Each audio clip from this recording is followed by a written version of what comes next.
Ladies and gentlemen, thank you very much for joining us on OCC Lockdown Talk number, I've lost count, I think it's number 7, I'm not sure, or it could even be 8. But tonight we've got Pam Wall, who is a cruising legend, talking to us from Fort Lauderdale, taken a little bit by surprise today by some time zone interference. So Pam's going to talk to us about cruising in the Bahamas, at my request actually, because that's where we're kind of are supposed to be heading in the next year or two. So I've asked her to chart us a route for a boat of a 7'6" draft, which she assures me that we'll be able to do without running aground too many times. So Pam's slightly different to our other speakers. She's very keen to take questions as we go. So rather than making that a free-for-all, I'd be really grateful if people could use the chat messaging thing so that I can see the chat and then I can bring you in, so we can try and coordinate the questions if we can. So I think Pam would prefer to be interrupted as we go along rather than saving everything up to the end. So if there's something you disagree with or something you agree with, feel free to send a chat message to me. That will ping up on my screen and I will bring you in at the earliest opportunity. So without further ado, over to you, Pam. Good evening.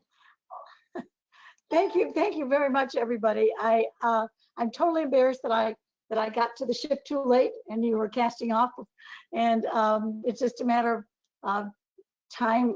And well, don't even ask me. But anyway, I'm so pleased to be here, and I want to thank Simon and Sally for putting up with my fumbling. And I also want to say hello to anyone who's aboard with us this afternoon or tonight for you, that I know from the Ocean Cruising Club, and I want to say a special hello to my friends that are out there. I saw Scott and Kitty aboard. And I also want to say thank you to the Ocean Cruising Club for giving me the wonderful opportunity to be the port captain here in Fort Lauderdale, Florida. For many years, I was the port captain here. I met so many wonderful Ocean Cruising Club members, and it's just been my delight to have been the port captain for so many years. So thank you for that as well, Simon. It was a great time for me. So what we're going to do today is we're going to go through, it's not going to be a picture slide. It's not going to be a bunch of slides of beautiful pictures. There will be beautiful pictures, of course, but what I really want to do is to take you to the Bahamas, tell you how to get there, tell you what to expect, tell you what I would take with me if I was going this afternoon, and also putting in a little plug for the Abacos that was so badly hit by Hurricane Dorian, because they were really one of my favorite places in the Bahamas to go. Not so much for the scenery, because the scenery everywhere in the Bahamas is magnificent, but for the wonderful people that I've met over the years that have been there. So we are going to go through the Abacos, but of course the water hasn't changed anywhere. The friendly people haven't changed anywhere. It's just that the whole archipelago of the Bahamas is just absolutely a special place for me. I first started going there in 1965, and then I met this wonderful man. His name is Andy Wall, and Andy Wall was the man who swept me off my feet onto a little 30-foot wooden boat, and our honeymoon was taken crossing the Atlantic back in 1972. I had a boat that had no bunk for me. I had to sleep on the cabin sole. I had no toilet, ladies.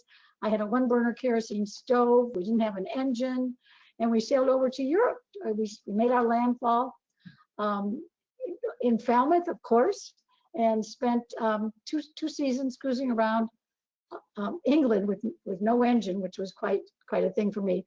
When I left home with Andy on this honeymoon, I didn't know that much about sailing, but I'll tell you what, you learn it when you get out there. And now I just want to thank him for everything he's done for me in our lives together.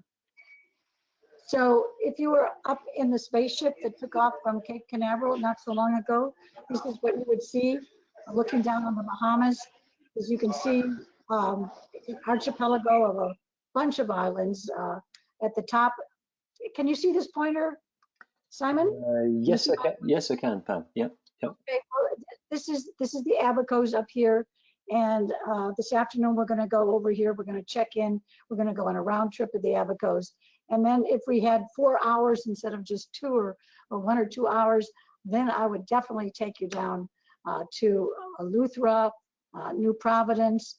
I'd even take you down to the east side of Andros, down through the absolutely magnificent Exumas here, down here to Long Island, San Salvador, Cat Island, but we just don't have enough time today.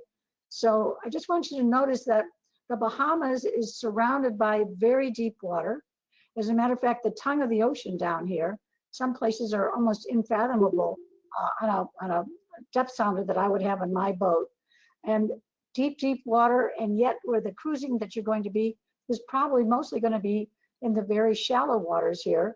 Shallow meaning, you know, between 8 and 25 feet or something like that. But you'll see more of that as we go along. This is just an aerial picture of the Exumas, but even though this is the Exumas, this is exactly what all the Bahamas look like. They're very low islands.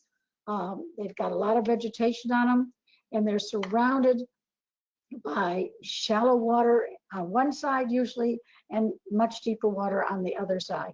But you can see how clear the water must be. This is up in an airplane. I took this picture as I was flying to Staniel Key. It's just absolutely magnificent. And of course, when I'm in my boat, I'm sailing in the deeper water, which is around here, and then coming into here and places like that. So the light water is the shallow water, and of course the dark water is where I would be sailing. Just another beautiful picture. This happens to be Samson Key in the Exumas. And another one here at Wardwick Wells. Absolutely magnificent. I hope that some of you are drooling over these pictures, especially if you're someplace cold. It's warm even in Wales today, Pam, so rest assured. Oh, it's so hot here. It's 109, they said today. So, okay. I mean, and also this is the kind of people that you find all over the islands. This is the Out Island Regatta, which is always in Georgetown. These are the magnificent wooden vessels that they build to race, and see how they're hiking out on the boards to keep those boats from tipping over. It's absolutely incredible if you can ever get to the Out Island Regatta. It is so much fun. It's a couple of weeks of pure magic. And of course, everybody should feel the same way about their boat, but this is the boat that makes my heart beat faster. This is a Freya 39. This is hull number 1. Andy and I drove out to California, laid up the hull during the middle of winter. It was horrible. And then we trucked the boat back to the hull back to Fort Lauderdale, and spent the next 10 years not only building the boat, but building the crew. In 1985, we took off to sail around the world with our 2 young children. My daughter Samantha was 7, my son Jamie was 4. And we spent 7 years sailing around the world. Came home, and then sailed back over to England, and dropped our children off in France, in La Creste in France, to go to school in France for a year. And then we sailed back home, and then we sailed back over the next summer to be with our children for summer break, and then we sailed back home again. Anyway, she's a part of my family. She's not a boat. Now, Kandarik is drawing 6.5 feet, and I have never had any problems sailing around the Bahamas. I have actually sailed in company with boats drawing 8.5 feet. And of course, they have followed us around because we've been to so many of these islands so many times. And you can easily take a boat that's drawing 8 feet. I'm not sure, Simon, what was the draft of your boat? We're 7.5 feet, Pam. So oh, you'll be okay. Comfortably in there. A lot of our friends called our boat "Follow Me." You know? Anyway, as you can see, she's a flush deck boat with a low cabin aft, and you'll see a lot more of her in these pictures. So just to give you an idea of what my home is like afloat, this is my galley. This is our main saloon. And for those of you who want to know what Kandarik means, my husband Andy's Australian, was Australian. The boat is an Australian design, and we had to name it an Australian name. So the Kandarik, which here is the Aboriginal mythological kangaroo that taught the Aborigines how to dance. So that's the Kandarik. And I will, when I consult with people, I consult with a lot of people who are trying to get off and sail the dream like I was so lucky to. They always says, well, what does Kandarik mean? So I always have to explain it to them. And you know what it's like on the VHF radio to have to spell it every time? Kilo, Alpha, November, Delta, Alpha, Romeo, India, Kilo. It would have been much better, I think, Simon, if it had been named the Pamela. Which is better to me. Anyway, you can see she's strictly a DC boat. She doesn't have any AC aboard her, so this is our air conditioning. Here's a portable air conditioner, our chart table. And how many people know the Patrick O'Brien books? Andy's and my favorite books of all time. I don't know if my camera's working, Pam, but you gave us a recommendation, so there it is. Did you read it, Simon? No, yet. It only arrived on Amazon yesterday. Okay, well, you've got to read it with Sally, okay? We will. Because you two will be laughing yourself silly, okay? But Andy and I have read the Patrick O'Brien books probably 3 or 4 times, every single one of them. I do have a ham radio. As a matter of fact, my husband used to call me the mouth of the South. Or when we were in the Bahamas, he would call me the tongue of the ocean because I just love doing the ham radio. And by the way, I always communicated in CW.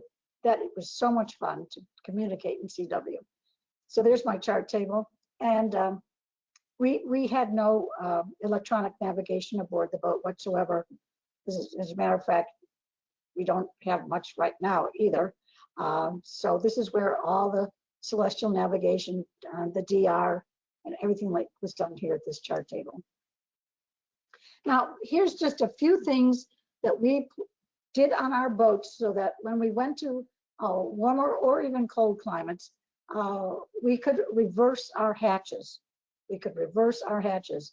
So you can see in this picture, the hatch is now facing forward to scoop the wind. But if you just take this piece of shock cord out of these with the little fast pins that are here in the hinges, we can put it backwards. Now, the reason that we've done that is because the Bahamas is kind of famous for squalls. When you're cruising in shallow, warm water, what happens? The hot air rises, makes thunderheads, and then you get a beautiful afternoon shower that you can either catch the water, go out and shampoo yourselves, have a shower. It's wonderful. But we don't want to close the hatches because we have no air conditioning on the boat. So do you see these grooves right here? These grooves are for aft-facing dodgers. I'm going to show you a picture of them in a minute. So if you do have hatches that open backwards and forwards, it's kind of nice to have an aft-facing dodger on here so you can leave the hatches open when you're at anchor, head to wind, and the rain won't come down below.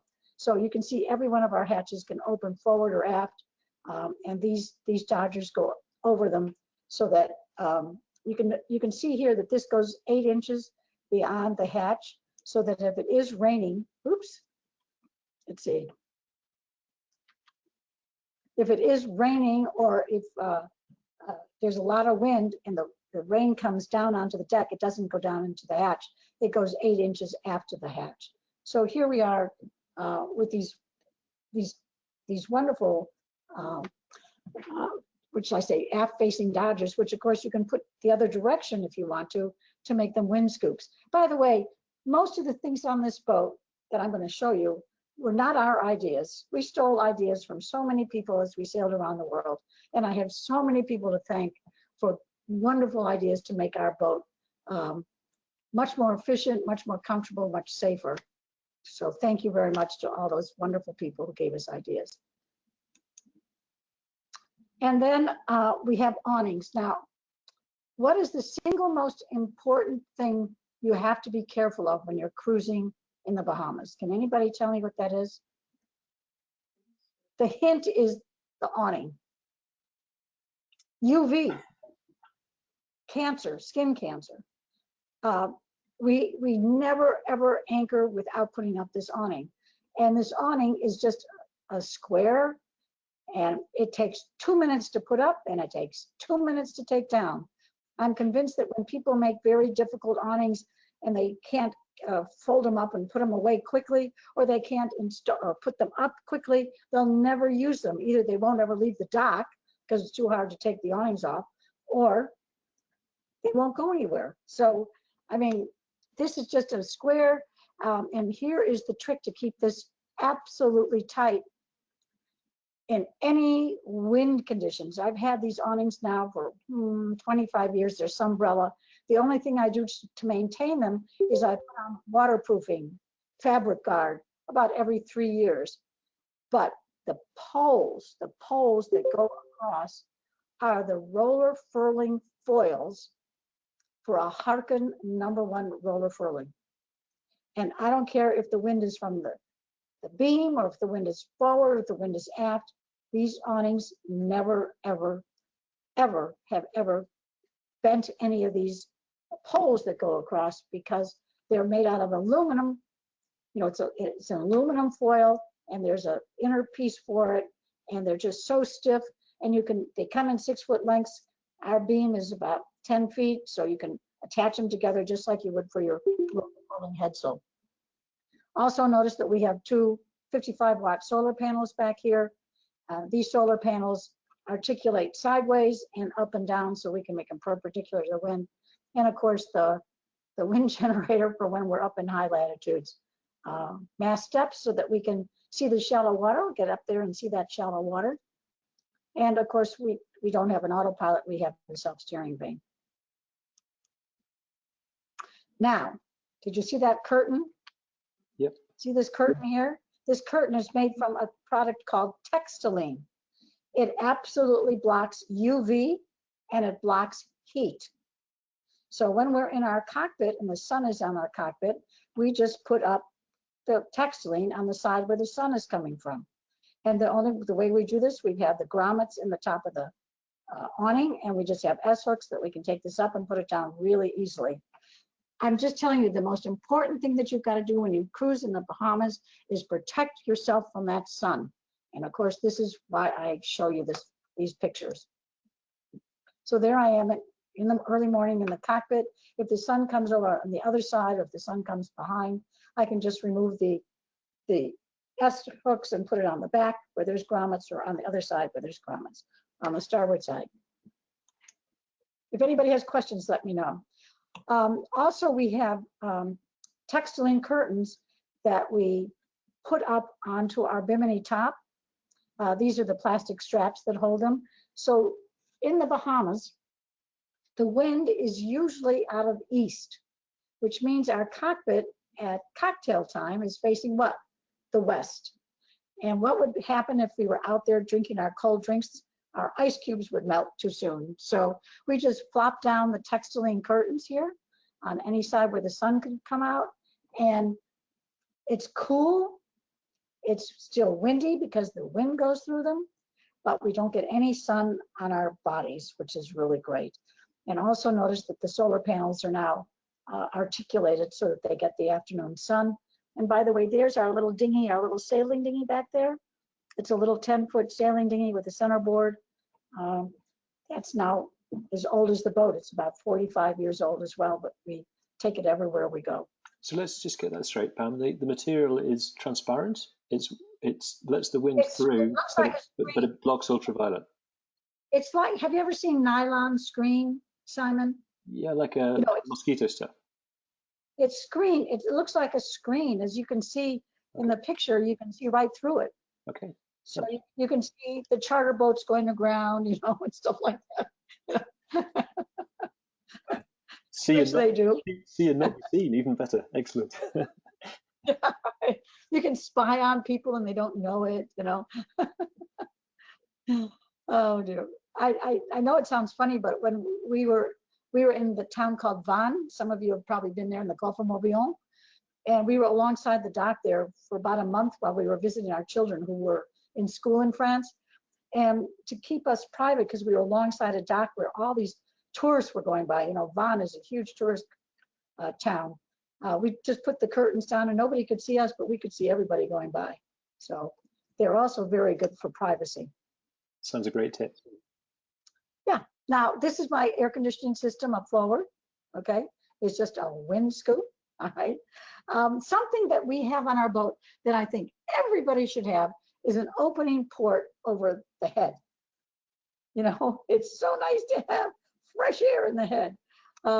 Also, you notice on the mast here, for our high latitude sailing, we have a dedicated trysail track so that we don't have to, when we use the trysail, we don't have to feed it up the main track for the mainsail.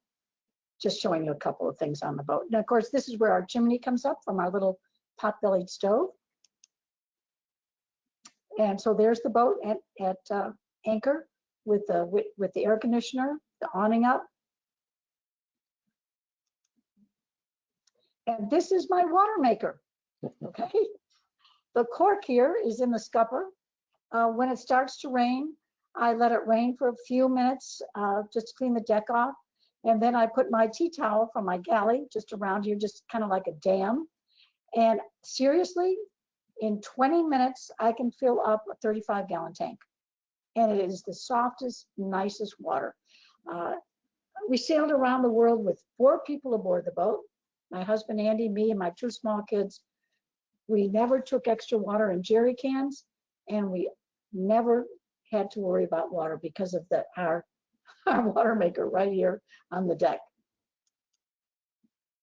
So there's the solar panels again, facing the setting sun. Now, a few things to remember when you're going to the Bahamas is you cannot bring a spear gun. A spear gun is illegal.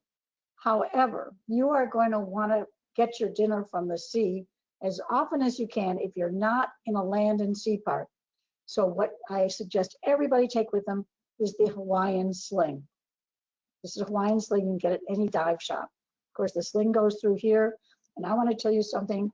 These 2 items, the Hawaiian sling and the sling part of it, has brought us so many good meals, from crayfish to grouper to snapper. I mean, I don't think that there is 4 days in a week that we don't have fish. I mean, we have fish or something from the sea every night. Of course, we never, ever, ever do that when we're in one of the land and sea parks. That's just to show anyone who might not know what a Hawaiian sling is.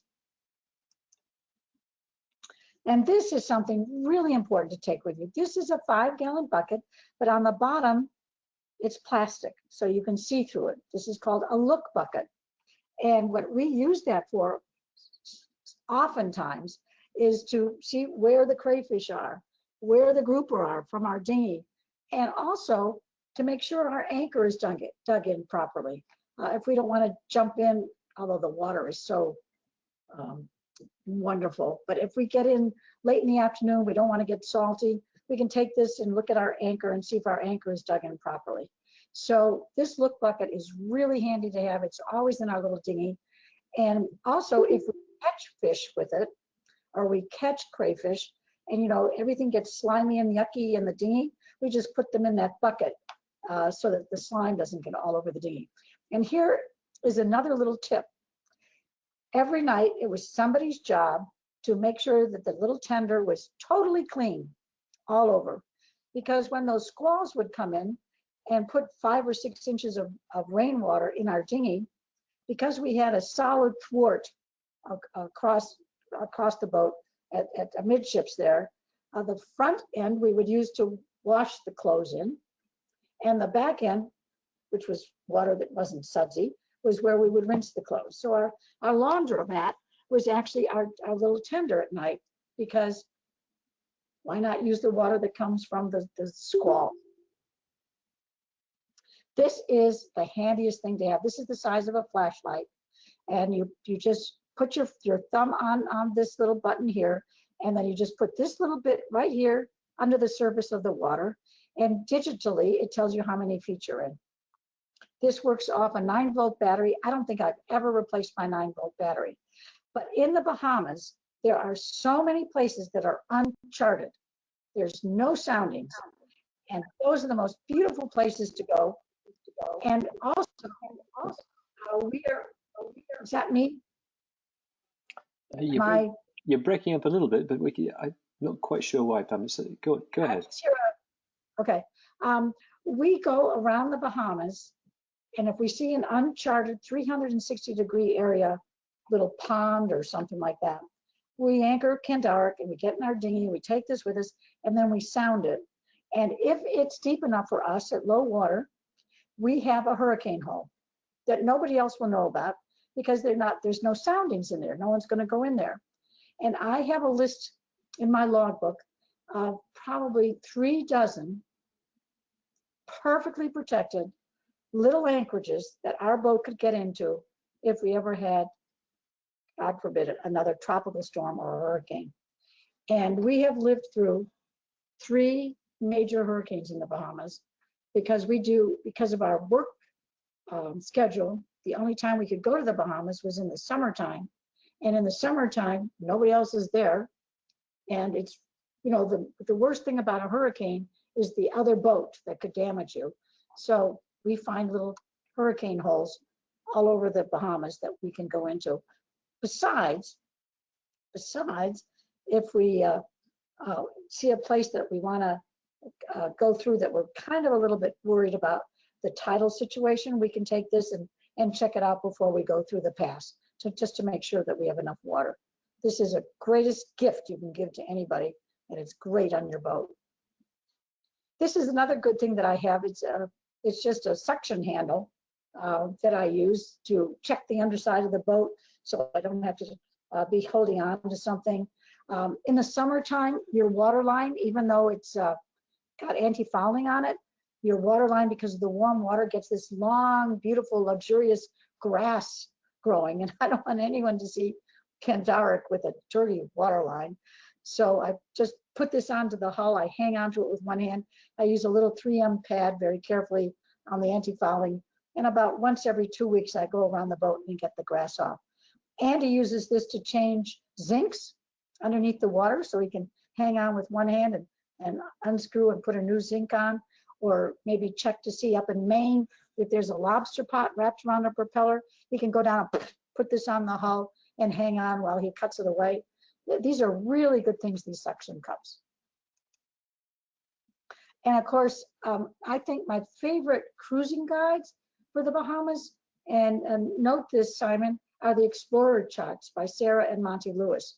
These charts are unbelievable. They have a series of charts. This is the near Bahamas, as you can see, for the Gulf Stream crossing, the Grand Bahama, Abacos, etc. Then they have one for just the Exumas.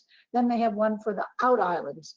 And they are absolutely fantastic if you want to see the inside of them. What they do is they have the exact waypoints that you need to get every place. They have a little bit of what you need to know about every place. In the back, of course, they have tidal rate or tidal times for about 2 or 3 years. They're just the best books you can get. And what I like about them is they're waterproof, and you can open them up because they have the wire spine, and you could have them in your cockpit, to be looking at as you're going into a new place. Really great, the Explorer charts.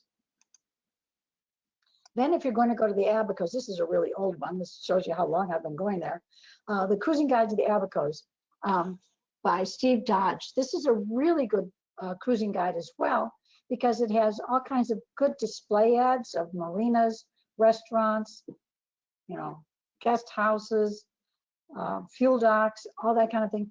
And in the back of it, it also has a classified section. It's kind of like the yellow pages. So let's just say you can go to Hopetown and you can see everything in Hopetown that you would want to. There's a telephone number, but of course, everything can be reached on the VHF radio. Everything, all communication is done on the radio, on the VHF radio.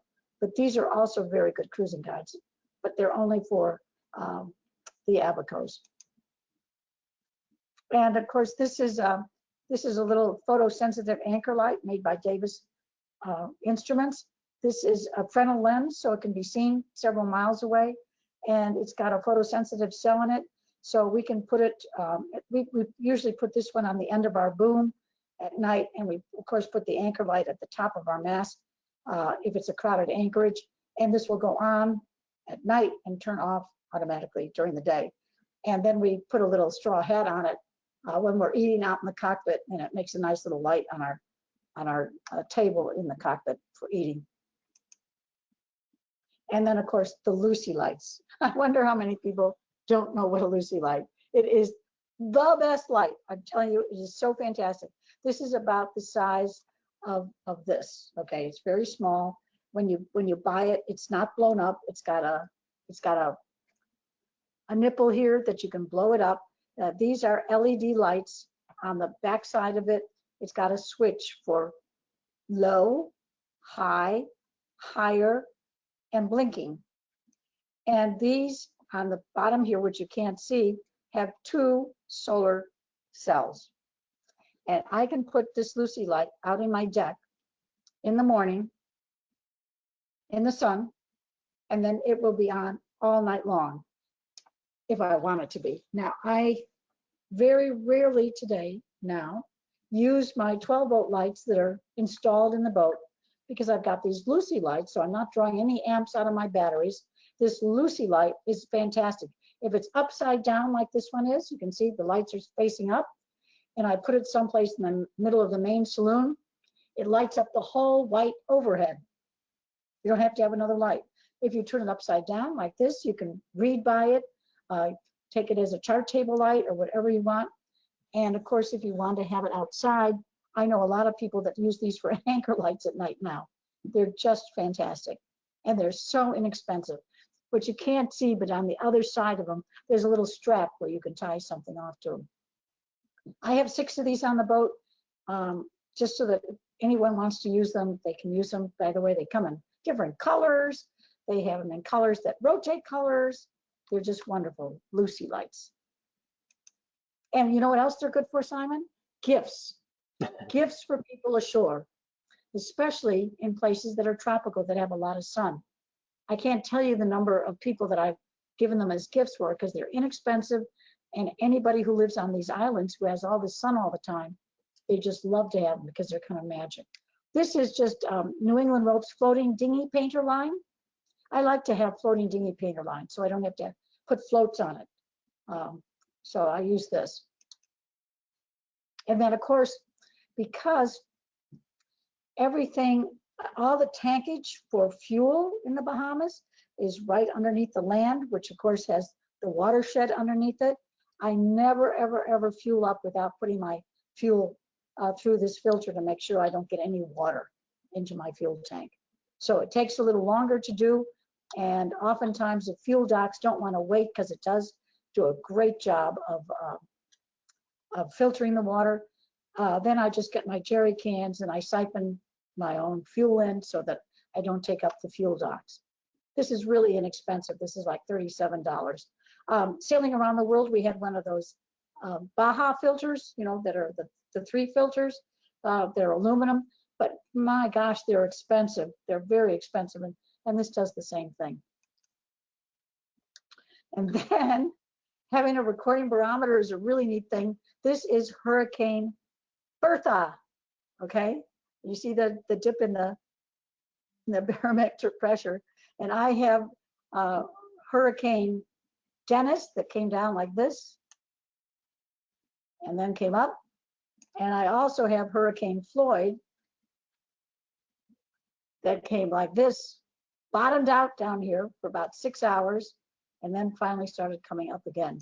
So it's in my logbook, and I'll tell you what, at least you forget there are the possibilities of hurricanes, but I've lived through 3 and survived without a scratch. So it all depends on 90% luck and 10% of getting the boat ready for it. Anyway, this is just an aerial view of flying over. If anybody can recognize this, this is Northwest Providence Channel. Right here is where Northwest Light is. If you looked way down over here, you could see Chub Key.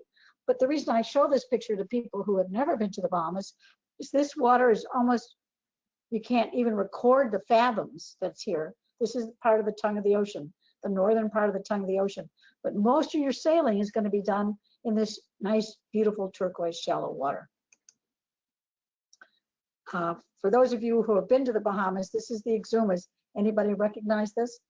Of course, you can let, you know, you can let Simon know if you know what it is, but I'll tell you what it is. It's Highborn Key.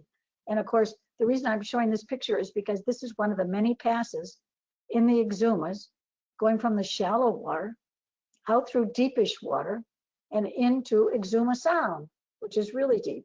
And if you kept going due east from here, you would hit Cat Island.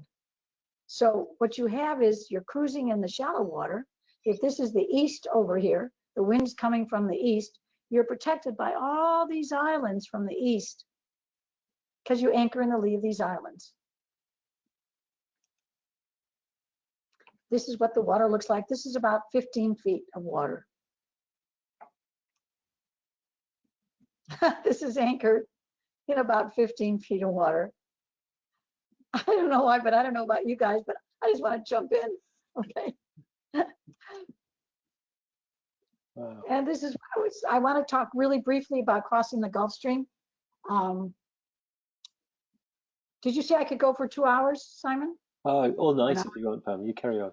Well, I just want you to know that everyone should watch the weather patterns for crossing the Gulf Stream, which is our local sort of Cape Horn, our local Cape Agulhas, Agulhas Current, and use the weather patterns to get across the Bahamas and wear your PJs as you're crossing the Gulf Stream instead of foul weather gear.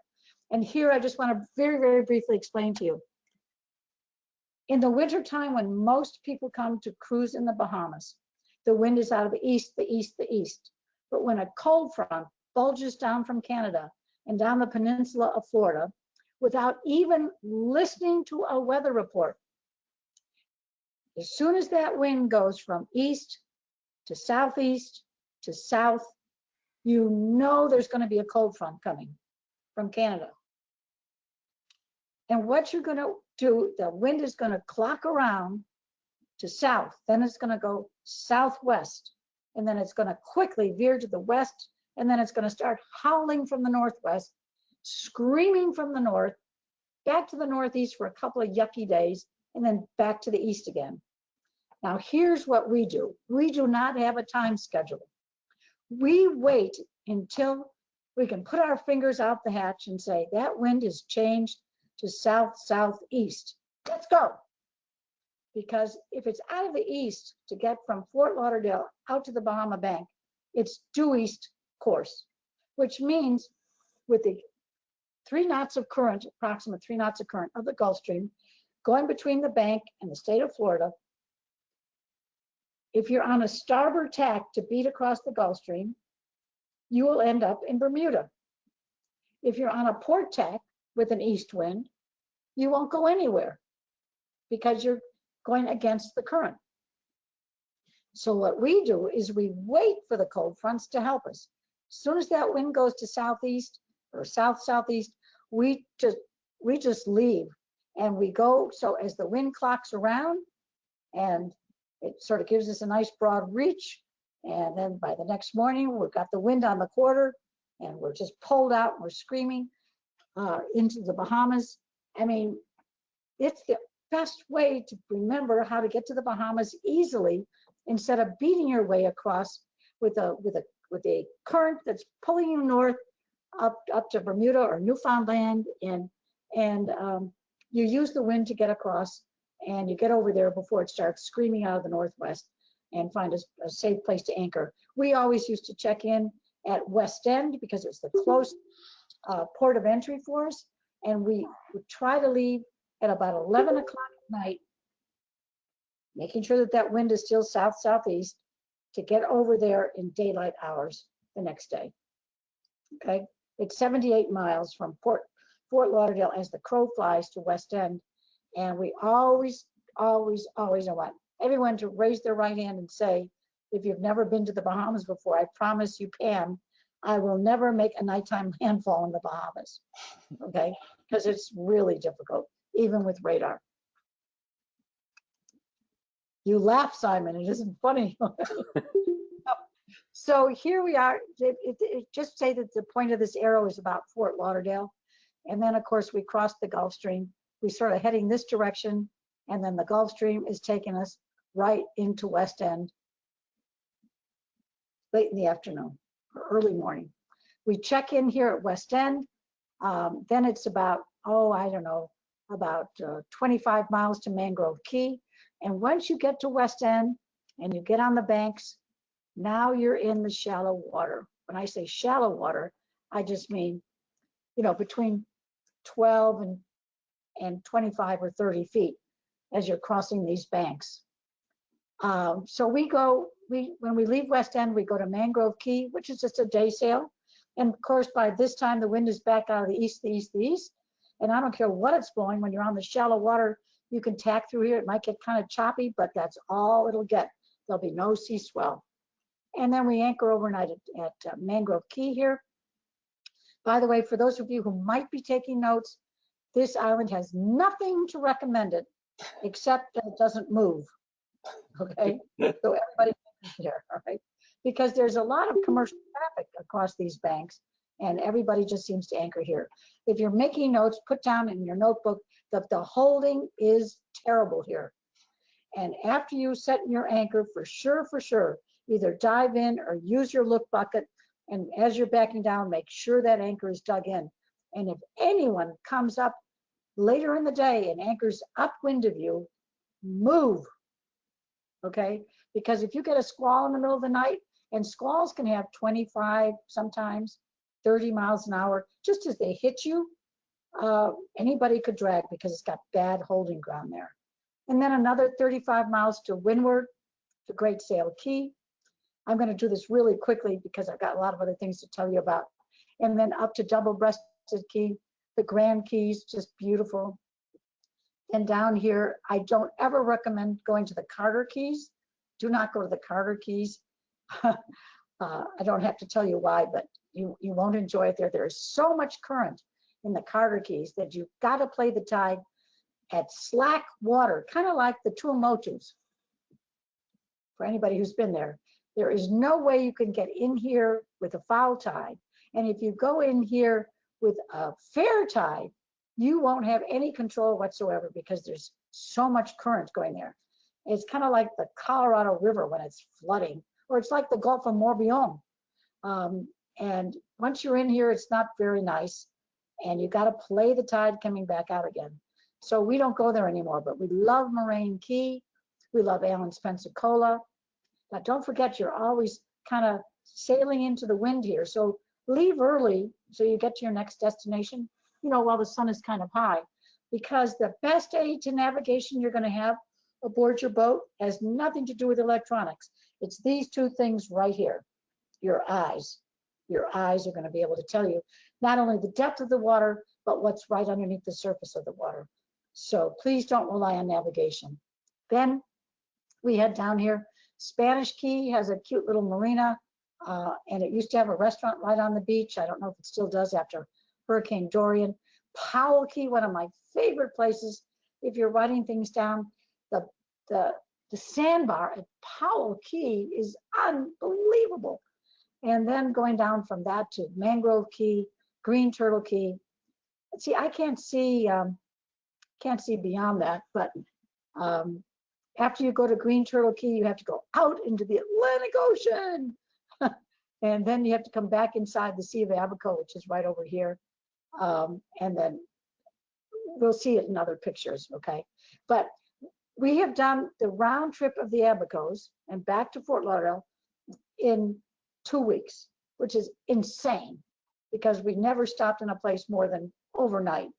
But we have spent 6 months sometimes just going around the Abacos because there are so many fabulous places to stop. And notice, once you're in the Sea of Abaco, you have all these little islands to protect you from the easterly wind. And in this case, you have westerly protection as well from Great Abaco Island. So no matter what it's blowing, aside from a hurricane, no matter what it's blowing, the worst you'll have is a little chop. Okay, a little chop, and maybe a very fun sail. Pam, do you know how much damage that was done to the Abacos during Dorian? I know it stalled as Cat 5 over there for a couple of days, didn't it? Is that right? Yeah. Let me just say something. I'm going to put in a big push Uh, you can day sail to any number of hundreds of anchorages in that Sea of Abaco, Simon, okay? You can get up late and go to someplace nearby. You can get up early and go someplace, far away. But the thing about the Abacos now, especially after Hurricane Dorian, is they need people to come back. They're opening up things. They're getting fuel. They can give you water. They have the grocery stores open. They have some of the cute restaurants open. And the beauty of it now is, Scott and Kitty will understand this, is that you don't have to wait for a mooring. You don't have to reserve a mooring because there's nobody there. Nobody coming back. And I would like to make it, if you don't mind, Simon, I would like to make it my prayer that everybody doesn't give up on the Abacos just because of Hurricane Dorian. The water is still gorgeous. The beaches are magnificent. The people are wonderful. There are facilities for you there. And the greatest thing of all is that it's not too crowded anymore because it gets so crowded in the wintertime. Great. So anyway, I hope I'm not overdoing it, but I really want people to go back there. Now, this is the kind of thunderstorm I'm talking about that can happen any season, any time of day. And when you see something like this coming, you know that the leading edge of it is going to have a punch, just like you would with any other squall coming through. So what I suggest to people who's never been on the Bahamas banks again is when you see something coming at you, and they always go downwind, of course, is to reef early or to anchor or just keep going. But it's going to blow kind of like stink for about 25 to 35 minutes. And the whole boat is going to get drenched in beautiful, fresh water. And this is when we collect the water. This is when we go out on deck and we scrub up and everything like that. I love thunderstorms. Now, one bad thing about them, visibility in a thunderstorm, because when you have a radar, of course, the radar will show you the thunderstorm, but it won't show you vessels inside the thunderstorm. And this is what happened to us once. Now, we didn't have radar, but we were using the waypoints that are in those Explorer charts. We were on the banks and we were going from one waypoint to another waypoint, forgetting that everybody else was doing the same thing. And we're in the heart of one of these squalls. The self-steering vane was steering us. We were all up on deck showering and just, I was shamming down the varnish and the stainless. And all of a sudden I looked forward, and coming out of the pouring rain was a sport fishing boat coming at us at about 20 knots. And of course we rushed back to the helm, threw the helm over. We missed that boat by just a tiny weeny bit. And where were they? They weren't up on the flybridge steering. The boat was on autopilot between two waypoints. And they were in the fishing cockpit doing the same thing we were, washing down. So now when we see these squalls coming and we're going between the waypoints like everybody else does, we always look to see on the chart if there's clean water off to one side or another, and we get a quarter of a mile off US 1, the highway, because we don't ever want that sort of thing to happen to us again. So I'm just warning you about these. They're wonderful, but you got to be so careful. Here's another one coming at us right now. Another one. And they are a daily routine in the Bahamas. You know you're going to have them, and you kind of look forward to them because they really cool things down. Well, I was just going to take you on some more, but unfortunately, this block is covering what I wanted to show you, but it doesn't matter because I'm just going to move on. Here's some more pictures. This could be anywhere in the Bahamas, really. And this is the shallow water, okay? This is the shallow water where the white pearly sand is, and this is the deeper water. Underneath here is probably conch grass. Conch grass is this really thick grass that's all over the Bahamas, the seabed, and it's underneath it, it's really hard. So what we do is we kind of circle around and wait till we see a tiny little patch that doesn't have the conch grass in it, and drop our anchor in that circle of sand, hoping that our anchor will catch in that. Then we back down on it, and of course we always look at it, whether we jump in the water and check it or whether we use the look bucket, and then we back down really hard on it, because under that sand and that conch grass, it's sort of like ground up coral. So you've got to make sure that your anchor really sets very well. Another lovely day in the Bahamas. If anybody here has ever been to Great Sail Key in the winter, you could walk across the boats. You could literally walk across their boats. There might be, 50, 60 boats in there. And this is the summertime. This is why we love to cruise in the Bahamas in the summer. We are the only boat there. As a matter of fact, I'm wondering, is anybody else going to come in and have sundowners with us? Here's another one of our air conditioning units here.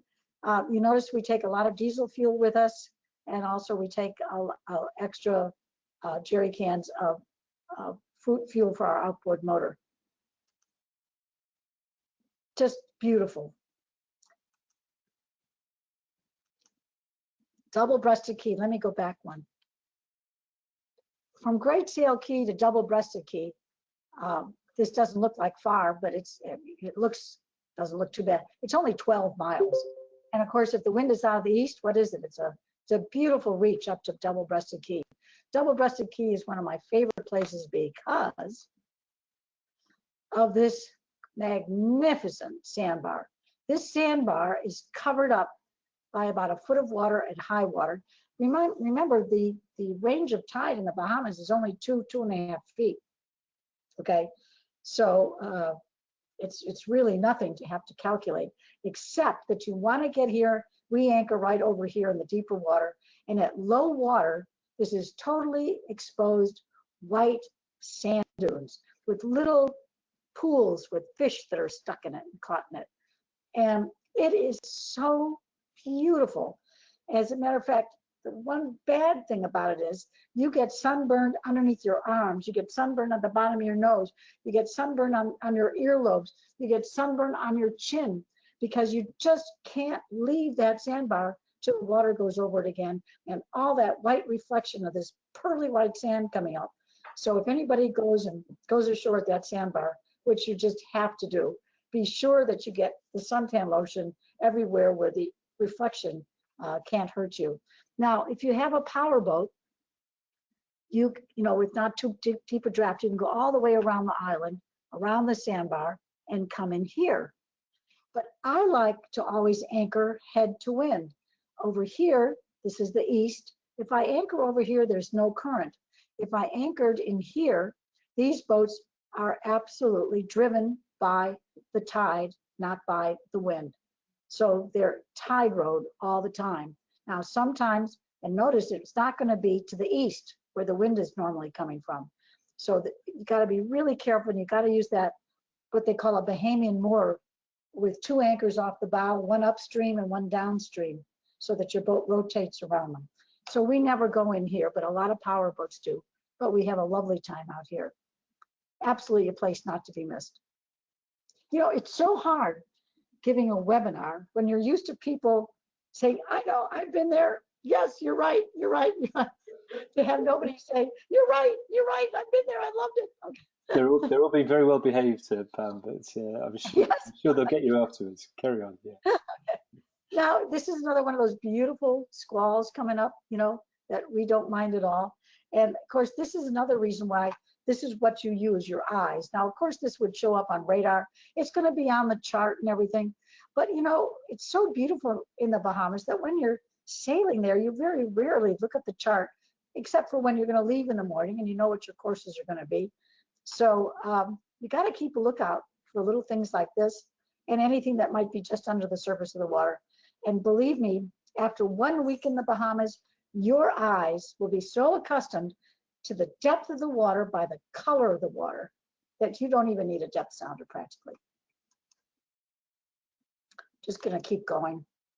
So the circle on that little chart there is for Green Turtle Key. This is one of, well, I always say my favorite places, but it is a great place. This is New Plymouth. This is a a town that was wrecked by Hurricane Dorian now, but they're getting everything back together again. They need the yachts to come. Right over here is an island called Treasure Key that has an international airport. So this is a very popular anchorage because you can take a ferry boat from the airport right here and the ferry boat comes in here, and this is the ferry boat dock. The ferry boat also goes into, this is White Sound, and then the ferry boat also comes into Black Sound.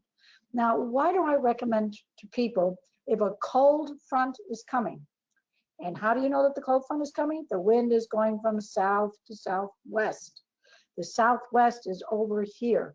This is going to be a lee shore when the wind comes out of the west and the northwest. So why do I tell people to come here? Because this has got 360 degrees of protection. This has got 360 degrees of protection. And if you're anchored out here, the first thing I would do when that wind turns south-southeast, I'd either get into White Sound or I'd get into Black Sound. Does that make sense to everybody? So one of the reasons I like the Abacos so much in the winter time, because I've been there in the winter too, is it has the most harbors that have 300 degrees of protection. All the other islands don't have as many in their chain. And so what happens is when the wind comes out of the west and the northwest, you're on a lee shore. And this is just so much better. Now, this is where we were for Hurricane Bertha. We were in here for Hurricane Bertha, came out unscathed. And then a lot of boats come in here for the hurricanes and things like that. This is a full service boatyard here. Full service boatyard. It's got a couple of Tammy lifts that you can be taken out of the water. This is a storage area for boats, a dry storage area for boats. This is the little town. This is too shallow to bring your boat in, but the boats anchor out here. This is where you come ashore, leave your tender here at the ferry dock. And I'll just tell you a little tip. Right here is a little restaurant. That is my favorite restaurant. I just hope it's still there. I'm not sure that it still is, but it's called the Wrecking Tree. Just remember, the Wrecking Tree has the best conch fritters in all of the Abacos. And of course, I would never make them because it takes too long to make the conch fritters, but it should be right here in this little corner right here. And then of course, there's a couple of marinas in here that you can go to, marinas with slips, you know, and fuel and water and swimming pools. But the best place to be is here. These beaches are incredible. This is just a picture. This is those boats. If you remember, these boats here are anchored here. This is a picture of these boats because this is where we always anchor unless there's, you know, northerly or westerly winds coming. Oops. Oh, I thought I had the next picture is looking, yeah. This is where the airport is, right here. See how close it is? It's only 3 miles away. So you can either take the ferry boat or you can sail over there, although most people take the ferry boat and leave their boats here. So if you have relatives coming or you need to fly home or something like that. But here's another beautiful squall that's, of course, downwind of us. You don't have to worry about it. Horrible beaches in the Bahamas. Oh my God, just terrible. I can walk out to here and the water isn't over my waist. And this sand is so pearly, you know, it squeaks when you walk on it. And this is just a typical beach in the Bahamas. This is downtown New Plymouth. And I just love this darling little town. And this is where the ferry boat dock comes in, and this is where you can keep your tenders, as you can see.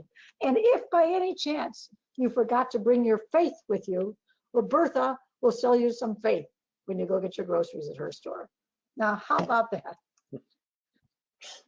I just love the architecture there. This house was built in the 1700s and it survived Hurricane Dorian.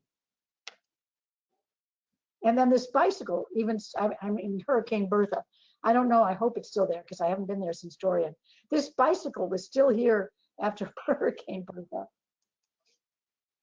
And this is the legacy. She comes in once or twice a week from Palm Beach. She's got all the fresh food on her. So what you do when the legacy comes in, you wait about an hour, and then everybody goes in and does their shopping to get the fresh food that's just come from Palm Beach. However, they have freezers and they have vegetables and they have fruit. You don't have to wait for this boat, but if you want the freshest stuff from the States, you just wait till the legacy comes in. So let's keep going around. Now this is, you know, like that Jimmy Buffett song, this is my one particular island. This is Man o' War Key. This is further down the islands to the south. This is the entrance here. It's a very narrow entrance that was, you know, blown out with dynamite coming in here. And this is where we kept our boat for about 2.5 years on a mooring. Never locked our boat, never had anything stolen. Friends in their houses here would look after the boat for us. And this is where we rode out a Category 5 hurricane and a Category 4 hurricane. We had Hurricane Dennis in here, and 1 week later, we had Hurricane Floyd.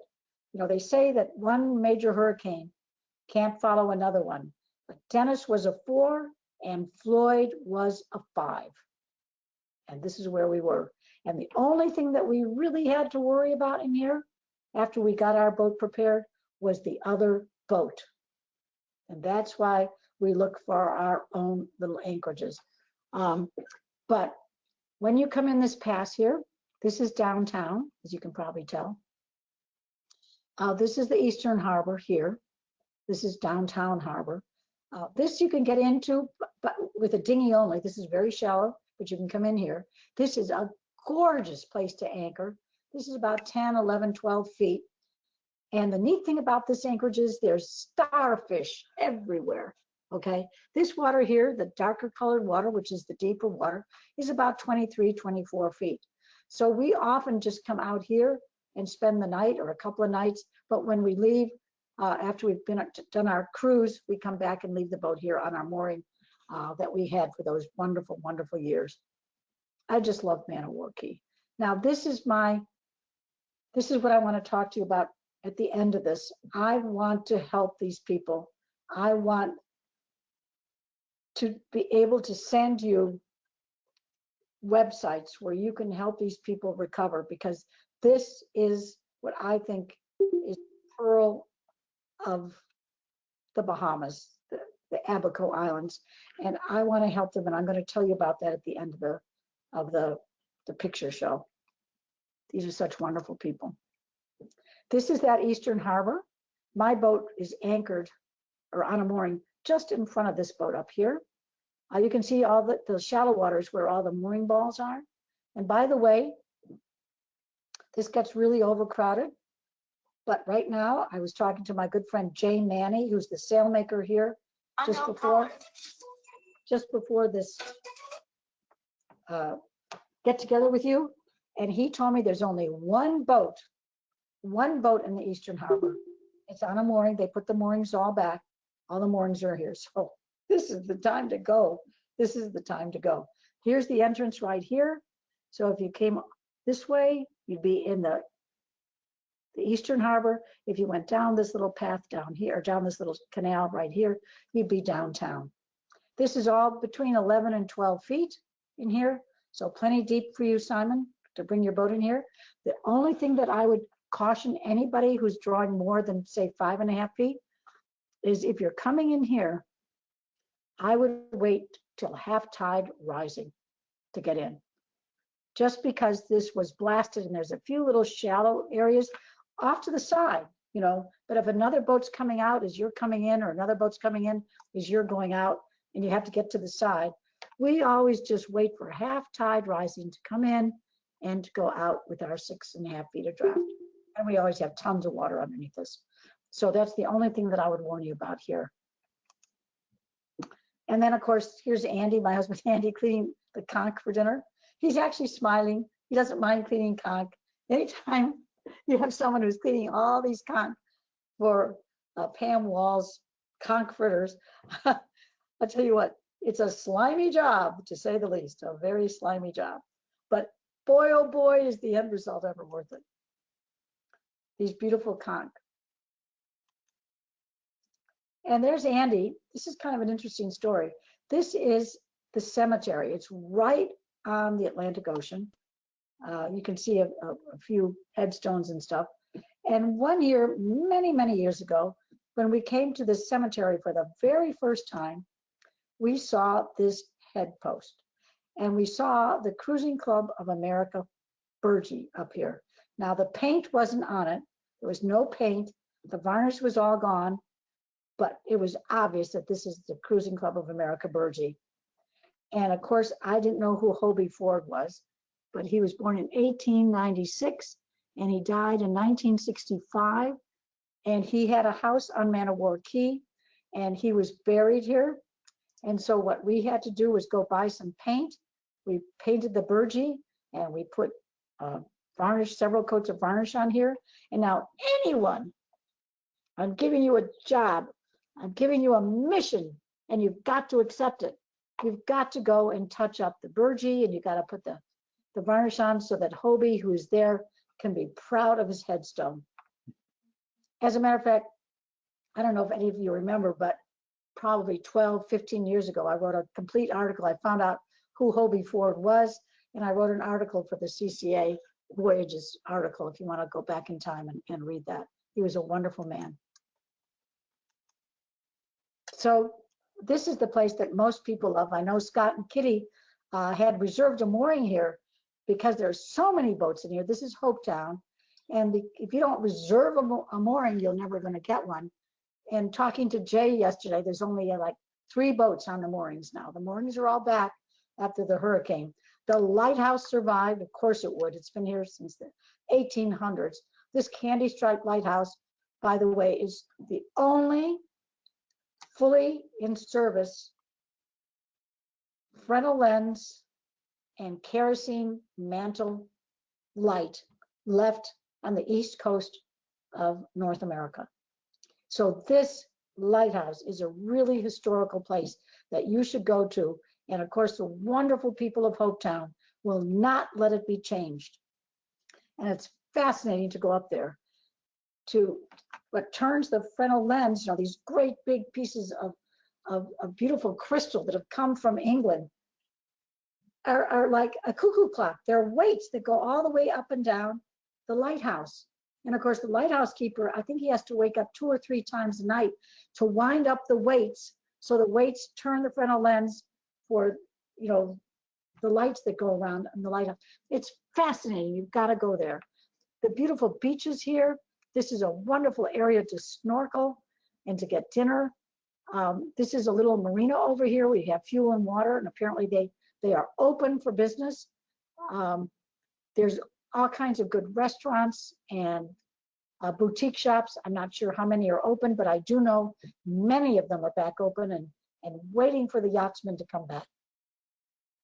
My most favorite little place besides Man of War.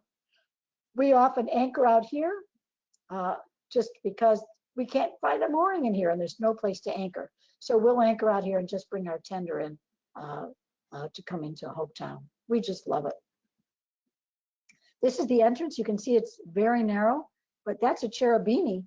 She's drawing about 6 or 7 feet. She's getting in and out perfectly. We don't wait for the tide coming in and out of here. We can get in and out of here anytime that we want. However, we don't want to go back. However, I want to show you this area here is the shallow area. And so what we have to do before we can come in this narrow entrance here, we have to wait to cross this area with our 6.5 feet of tide. So what we do is we sail over here, we anchor out here in the deep water, and then wait till we can sail across here. And then we come in and we actually sail in. We like tacking in here with the southeast wind, scare people to death, but it's kind of fun. And then probably just turn around and go back out because there's no place for us. So this is the main entrance. And there's the beautiful lighthouse. And this is the beautiful, there's my son Jamie, but I just wanted to show you the beautiful beaches. And right here is, just pure silky sand. And then out here are all these little coral heads that you can snorkel on and get some dinner. And of course, the beautiful spider lilies that smell so good. I love the Bahamian architecture. Look how everybody paints pretty colors. I wanted to come home and paint my house just like this. And here's a big thunderstorm. This is the entrance to Marsh Harbor, which is of course, the capital of the Abacos. This is Marsh Harbor in the summertime. Nobody's there. In the wintertime, just finding a place to drop your anchor is agony, just agony. But this is what it's like in the summer. I understand that all the marinas are being rebuilt here, but of course we always like to anchor out because we like the wind coming down the hatch. This is a really neat thing. This is called a blue hole. You might have heard of blue holes. They're holes in the coral, which of course is what the land is made from, and they go fathomlessly out someplace to the sea, and they're tidal. And of course, they go down so far sometimes that divers have been lost in the tunnels out to the sea.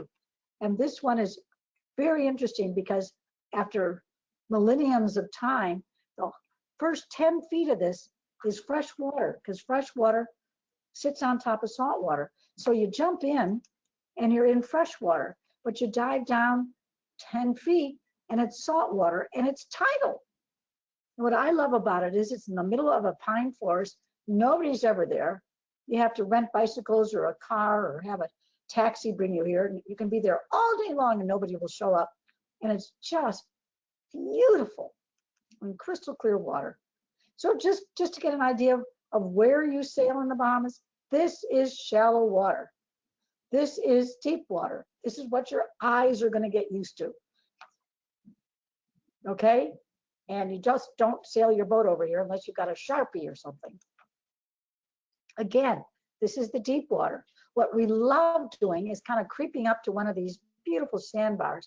And if the wind is in the right direction, we anchor near them and then drop the anchor back so that we can swim and snorkel on this very, very shallow water. By the way, this water is about, I don't know, 4 feet deep. This is called Tulu Bank. And Tulu Bank, if you're with your mask and snorkel and flippers, and you take one of your flippers off, and you just go down 5 feet, and you start fanning that pearly sand underneath. I have a sea biscuit that, I'm not joking, is this big. And I have sunray talons, and I have all kinds of beautiful shells that have been cleaned by Mother Nature just from using the fan that goes along this beautiful bank. Underneath it are all these magnificent shells, if you're a shell collector like I am. And this is at the very bottom of the Abacos. This would be our last anchorage as we head out of the Abacos. This is Little Harbor. By the way, if we had been able to, wait a second, look at these pictures on the map that I had. Little Harbor is right here, okay? It's at the end of the Abacos. There's no more protected water to sail in. So in this case, this white water here is the deeper water from all the boats going aground coming in here. So while this is deep, this is the entrance, this is the way you come in. And it used to be that there were no buoys whatsoever to get you in here. You just have to follow the white water in. Once you're in here, this is about 9 or 10 feet deep. And you can anchor if there's not too many boats. And there's moorings, of course, available for you to pick up too, which someone will row out and get some money for you. And then this is Pete's Pub. I'm sure anybody who's been there has been to Pete's Pub. This is where you have the pig roasts. And Pete Johnston is a fantastic artist, and he makes beautiful jewelry. He makes beautiful bronze sculptures of dolphins and tortoises and sharks and whales. And he's got a foundry here for the lost wax method of having bronze castings. And if you go up and you ask if you can go and see the foundry when they're pouring into these wax, what should I say, holes that have the sculptures inside of them, it's just absolutely fascinating. So if I were you and I was taking notes, I'd write down a few things. Pete Johnston, he owns, and he is the Mr. Macho of Pete's Pub. His son Gregory runs Pete's Pub, which is an honor basis little, what shall I say, outdoor hamburger fish joint with of course a bar. And then one of these boats anchored out here is called Claudicat. And my friend Richard Apaldo, a lovely Frenchman, he is the overseer and manager of everything here on Pete's Land. Now there's all kinds of private homes here now. Okay, this water is crystal clear. You can anchor in it. Every time I wake up in the morning, I see sea turtles swimming around. I sometimes see baby sharks in here. And see this cave over here? One year, when we weren't down here for a hurricane, a boat that was here was actually washed up into this cave. It was sitting on its twin bilge keels. The mast was still up, and they couldn't figure out how to get it out of there, just from a hurricane, just from storm surge. This is not a really good place to be in a hurricane, because if the storm surge comes in here, it has a really hard time getting out. This is the entrance. That's that shallow area coming in, the boat coming in. But now they have red right returning buoys. So it's your fault if you go aground, because if you stay in the buoys, they've dredged it so you can come in and out. And by the way, bring your money ashore, because this is the gallery where they sell all their beautiful bronze statues, where they sell their jewelry that they make. I mean, it's just absolutely an incredible place to buy presents. I have a beautiful ring of a dolphin that goes on my finger that I got here. And right here is Pete's Pub, right next to it, where you can get drinks and burgers and fish that they've just caught from the sea right out here. And my gosh, look at that beautiful boat that's on a mooring right there. Beautiful boat. I hope you all agree with me. Okay. Of course. So you can see, of course. Yeah. So this is it here. The only thing I would like to remind you of, at dawn and at dusk, the no-see-ums and the mosquitoes come out. Okay. So we always, if we're going to leave the boat, we leave our screens in and things like that, and we certainly get back to the boat just at dawn. I mean at dusk, and we leave the screens in overnight. So at dawn we don't have the mosquitoes in the no-see-ums. It's famous for that. Of course, when the wind is blowing, you don't have to worry about it, but when there's no wind. There's also an old lighthouse that you take a path to here to get to the old lighthouse. It's fascinating how primitive those original lighthouses were. So we leave here, that's right here, to sail back to Florida. We go back out to sea, we go down this coast. The wind is usually a nice wind on the quarter, because the wind is sometimes out of the northeast, east-northeast, and we just scream down this coast. We go around Hole in the Wall. We pop the spinnaker as we go around Hole in the Wall, and then you can't see it, but right over here is a lighthouse that we go around, which is at the northern end of the Berry Islands, called Great Stirrup Lighthouse. And then from that lighthouse, we go to another lighthouse across the banks to Great Isaacs, and then we cross the Gulf Stream to go back home again. If we were to leave Little Harbor on our boat with a reach here and a downwind sail all the way here and then across the Gulf Stream and back home, it might take us just 30 hours to get home, 30 hours to get home of constant sailing. But we don't do that. We usually stop at this lighthouse, we stop at the other lighthouse, and we hate going home. We just hate going home.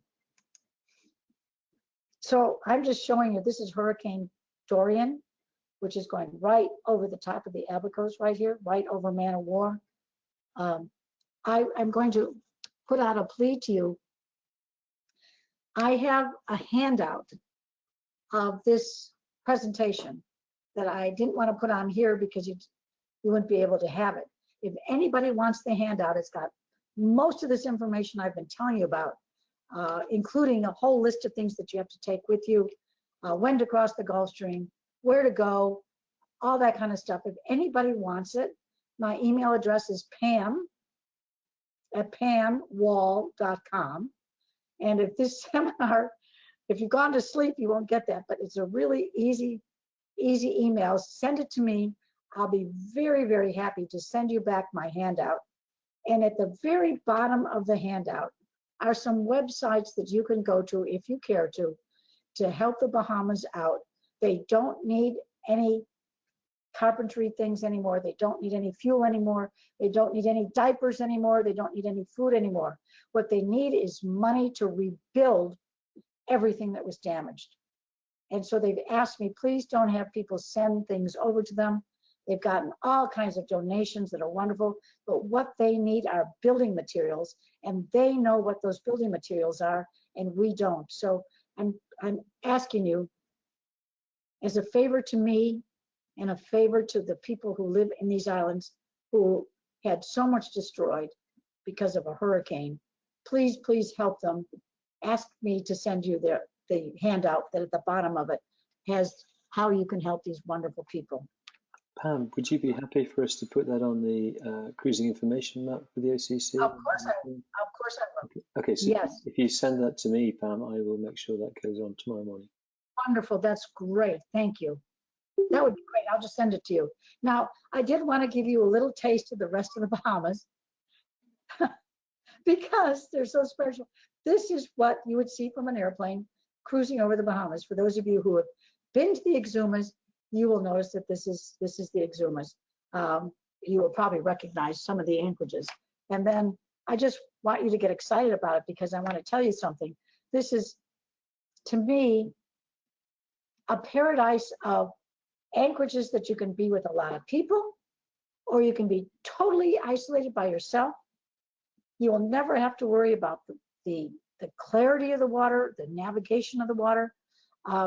It's just an incredible place to get lost in for a couple of years, Simon. I know you like cold weather, but I like diving into the sea, and I want to tell you something. This is the place to do it. This is the place to do it. So I just want you to know that I am not the real me. This is not the real me. The real me is behind the helm of Kandarik, screaming with the wind on the quarter someplace. This happens to be off the coast of New South Wales in Australia. And you know what? I have been a very, very lucky person. I have been able to sail around the world, back and forth across the Atlantic, down to the Caribbean, up to Maine and Nova Scotia. And I can be like Judy in The Wizard of Oz, and I can click my ruby shoes together, and I can say with my eyes closed, there is no place like the Bahamas. There is no place like the Bahamas. There is no place like the Bahamas. I hope to see you out there. And thank you very much for letting me start late and try and take you there with me today. So if you have any questions. That was fantastic. Pam, that was absolutely wonderful. Thank you very much. It was full of tips, of experiences. Your enthusiasm for the area is completely infectious. I'm completely infected. I just hope Sally is prepared to leave behind the cold weather and head to the warmer waters. I've been trying to persuade her to go for ages, but we're really looking forward to it. We've got some questions. Well, I have some really good news, Simon. Yeah. The Bahamas are opening up again. The Bahamas are opening up on July 5th. And if anybody wants to know what they need to take with them as far as paperwork or certificates or whatever, that's all in that handout that I have, so that they don't have to worry about it. I did want to mention one thing, Simon, that I forgot to mention that's really important, because the first time it ever happened to us, it terrified us. We were going along the banks, sailing along pretty fast, between that mangrove key where I told you the holding was kind of poor, and Great Sail Key, where I showed you the pictures of the thunderheads and things like that. Anyway, we were going along. The water was crystal clear. I mean, we could see everything on the seabed, and right in front of us was white water that went from horizon to horizon. And of course, we ran down below. We looked at the charts. We looked at the cruising guide, and there was nothing there to show anything was different. And so we actually hove to for a minute, took the Genoa down, and started to creep into this white area right in front of us with the bow. And Andy was saying to me, be prepared to come about, be prepared to come about. And as we went over it, it was exactly 12 feet, just like it had been 12 feet all the way along. And it went for about 3 miles, and then the water was clear again. Oh. And we found out later after talking to people at Green Turtle Key, because it really scared us. Oh, that was a fish mud. A fish mud is something that occurs on the banks. No one knows when it's going to occur. No one really knows what it is, but it's stirred up white, beautiful, powdery sand. Wow. I'm not going to say to you to just, power ahead and go through it, but I'm going to say to you, if your chart doesn't show anything really shallow, I mean, when I say white water, I mean white water, like it would be 2 inches deep, Yeah. But of course it was a kind of a smoky, not a smoky, but wasn't clear water. But I just wanted to warn people about these fish muds, because the first time it happened to us, and we've been through many since then, with not even worrying about it now, just to warn them, that does happen occasionally. Fantastic. We've got some questions coming in, or some comments. I think the first one's Michael and Anne Hartshorn. Michael and Anne, do you want to come in? What? Is someone going to ask a question? Hi, no, we were just saying that we traveled the Bahamas for 3 years, absolutely loved it. It's one of our most favorite destinations in the world when people ask, and excellent talk. Thank you, Pam. Well, thank you so much. I'm glad that you said that, because I people probably think I'm very prejudiced because it's right around the corner from my house, but I truly have sailed around the world, and I think they're very special islands. Yeah. No, we came up and we did a few things. I must admit, we draw 2.1 meters 7 feet. or 7 feet, and yes, it was challenging. The only other thing I would suggest is when we arrived, we didn't think we could sail it. I agree with the pilot books, but we also had Garmin charts on Garmin Blue Water charts. Unfortunately, they've been bought out by Navionics, but we found those charts were excellent and copied the books, Copied the Explorer. the Explorer books, and that worked well for us. Oh, that's a brilliant thing. See, I don't have any electronics on my boat, so and I probably never will, because I just don't know how to use them. But that's very good. I also wanted to say, especially with your draft and maybe other people's draft, that very often we play the tide getting in and out, just like I was explaining about going into man of war and out of man of war. If we feel as though the entrance to an anchorage that we want to get into isn't exactly right, we just anchor, in 12 or 15 feet of water, and we wait till half tide rising. It's always half tide rising. So if we boo-boo, we know we can get off. We don't go at half tide falling, but half tide rising.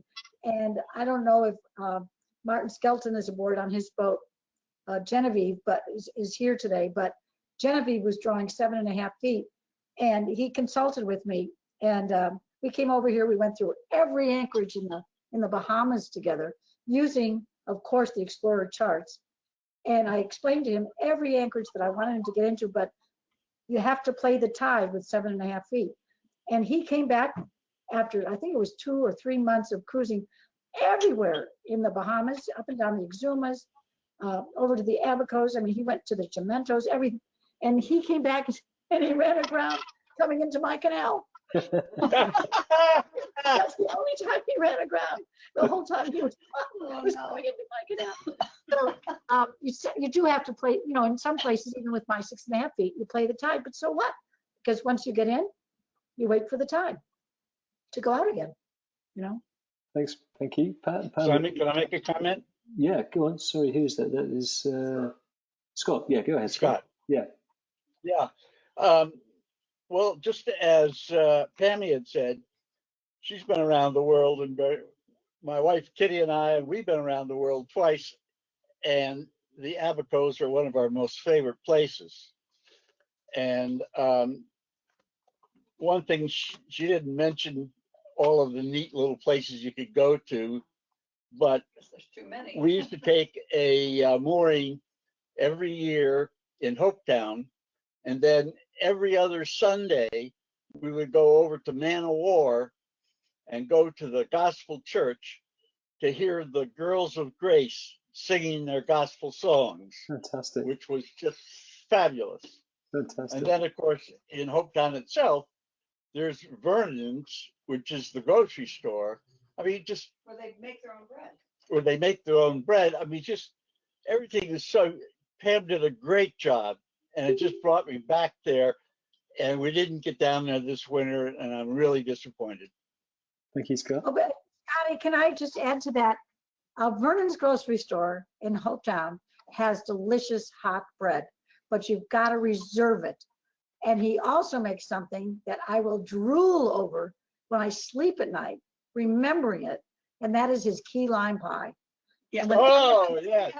Whenever I send somebody over there, I say to them, you've got a freezer, you've got to bring key lime pie back to me, or I'll never talk to you again. So, Pam, we've got a question from Seth and Ellen. So last week's speakers. hi guys. Hi Seth and Ellen.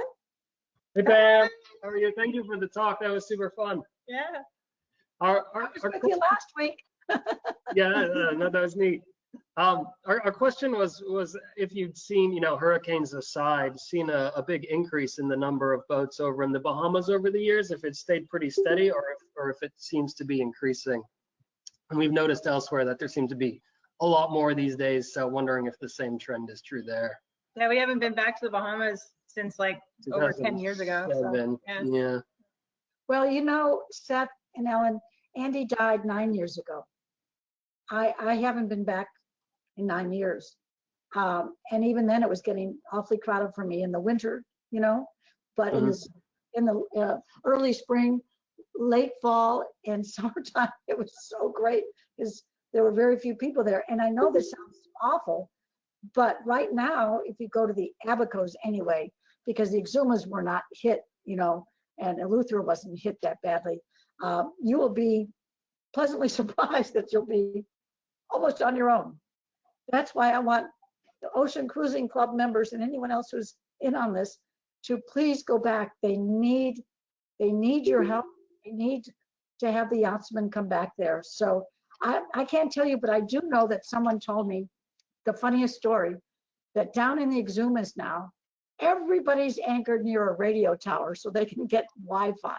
I don't know how that is so foreign to me because I don't have anything on my boat that requires Wi-Fi.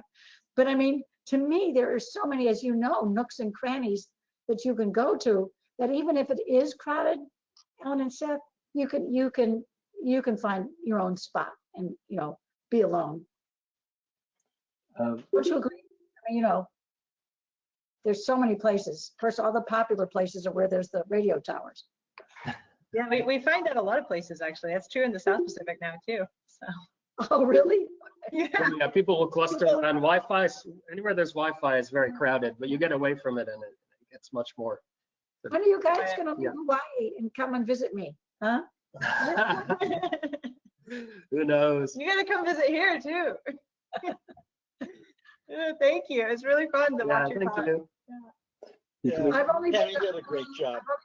I've only been to Honolulu Airport when we flew home from New Zealand for about 12 hours at the Honolulu Airport. But anyway, Okay. good to hear from you. We've got a comment back from Michael and Ann Hartshorn. I'll read it out unless they want to come back in. Michael and Ann, do you want to come back in?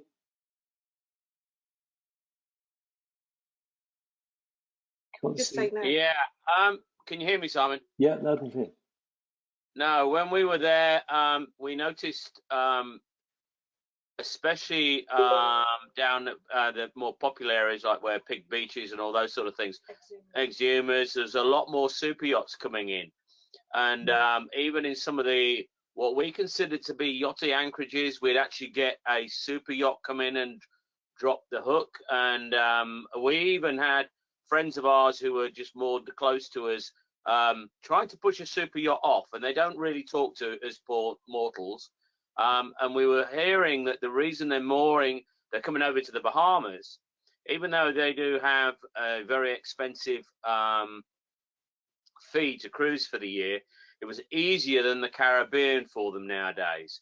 With the Caribbean being so many different islands and being so popular, that the guys were moving more to the Bahamas. Whether that's the same now, I don't know.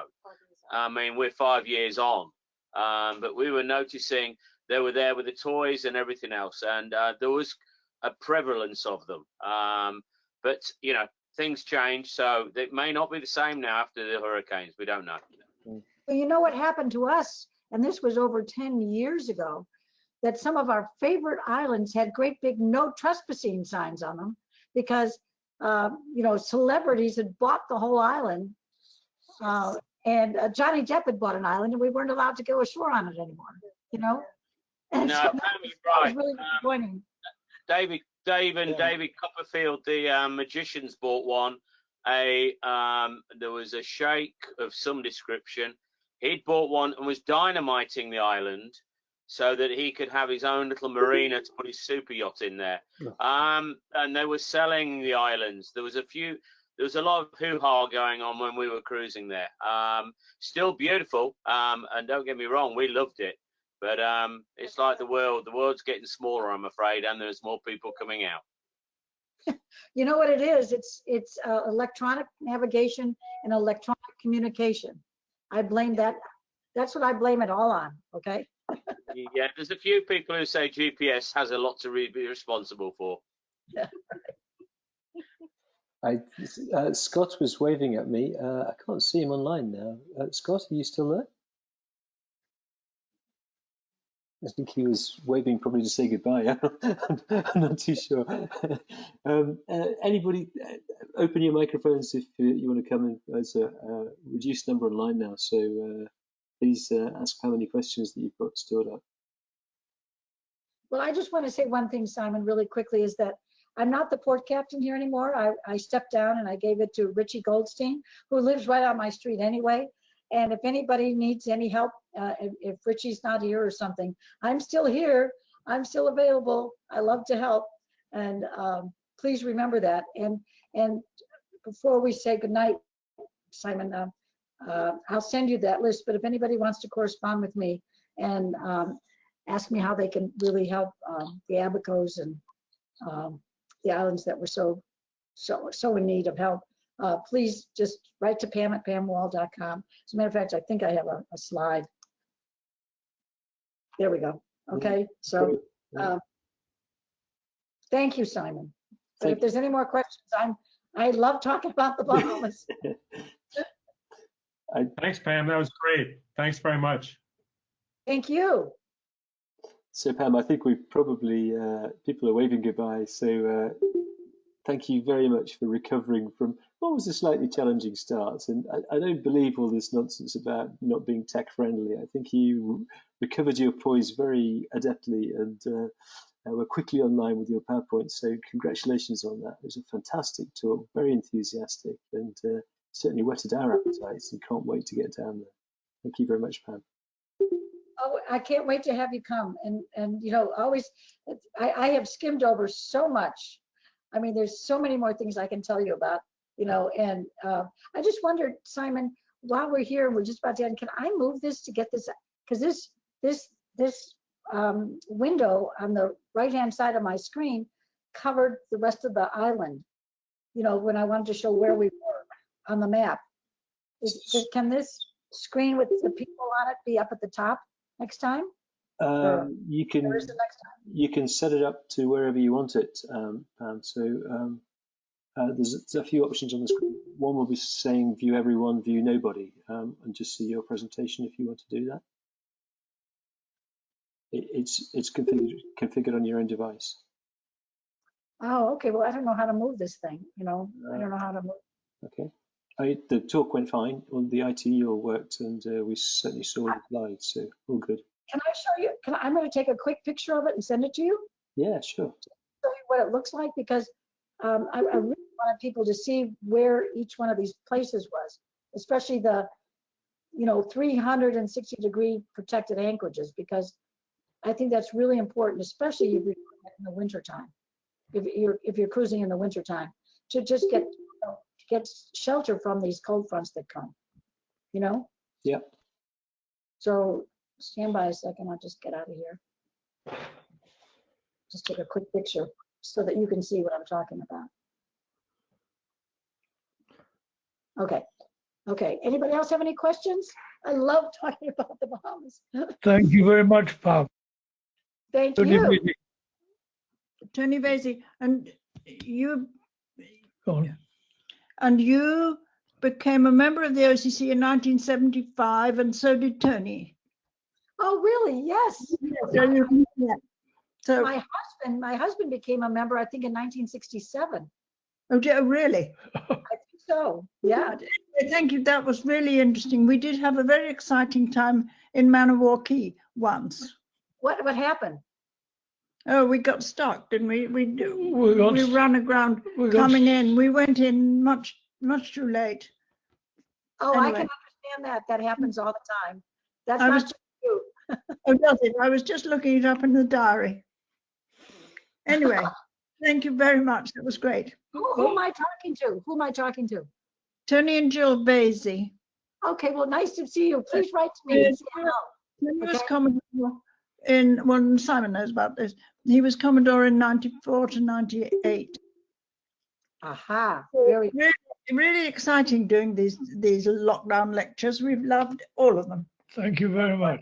Yes, thank you very much. Thank you. Write to me. Write to me. Let's keep in touch, okay? Okay, yes, we will actually. Please. Thank I'm you. stuck at home. I'm stuck at home. Thank you, Tony and Jill. That was lovely. Thank you. The audience has dwindled away, Pam. So again, thank you very much indeed. Please send me your stuff and I will make sure that it appears both on our forum and on our cruising information map. And anything else you wanted to, I think you wanted to talk about your own website, which we didn't bring up, but Yes. Well, I don't know if anybody is still there, but well, it'll be recorded, so go ahead.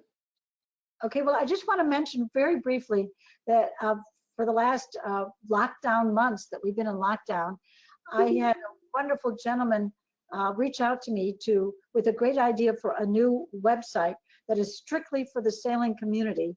It's really a unique website. I haven't seen any like it, and I am so excited because we're going to launch this new website the end of July, and I hope everybody watches for it. And I was wondering, Simon, if I could put out a little message to people that if they want to look at it, I will give you a little secret now to tell you that we've entitled it Sailopedia, because it's going to have so much information, Muted. cruising community on all subjects that you can think of.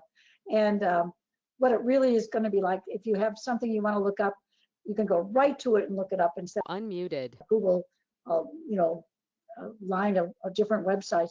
Anyway, if anybody wants to chat to me about that, please, again, my email address is pam@pamwall.com. And thank you for letting me talk about it. And watch for the launch, and I'll email you, Simon, when it's launched. The last week in July, July 28th, my daughter's birthday. Sure, we'll make sure it goes to Emily Winter, who runs the e-bulletin and stuff, and it'll go to all our members then. So Okay. Equally, we can put it on the forum. We can link it to the cruising information map. So yeah, the more the merrier, as we're concerned. So Thank you. great. It's getting quite late here in the UK, so I see everybody's cameras have gone dark. It's not late. It's only 5 o'clock. No, 6. Oh, it is 6 o'clock. I'm sorry. That's Now no listen, problem. if I can ever come back and talk about anything else, I have about, I don't know, 10 or 15 different presentations that I just love giving, and I promise you I will be on time. That's no problem. We're probably going to do something in the autumn now, in the fall. So we're going to call it we're doing 12 of these this time round. So that'll be 12, one a week for 12 weeks. Next week is Randall Reeves, I think, who's going to talk about his circumnavigation of Antarctica and the Northwest Passage single-handed on the same voyage. And then the 12th one will be the end of July about Tillman. I can't wait. I can't wait. And then we'll hopefully start up again in the autumn. It depends whether my day job comes calling or not. Well, you know what? My favorite one is called A Family Sails Around the World, and it's just showing how these two little kids grew up on the boat. And to me, you know, I just was so lucky to be the mother and the wife, and it's just so much fun. So if you ever want just the light fantastic, that's a light fantastic one. You know, that sounds great.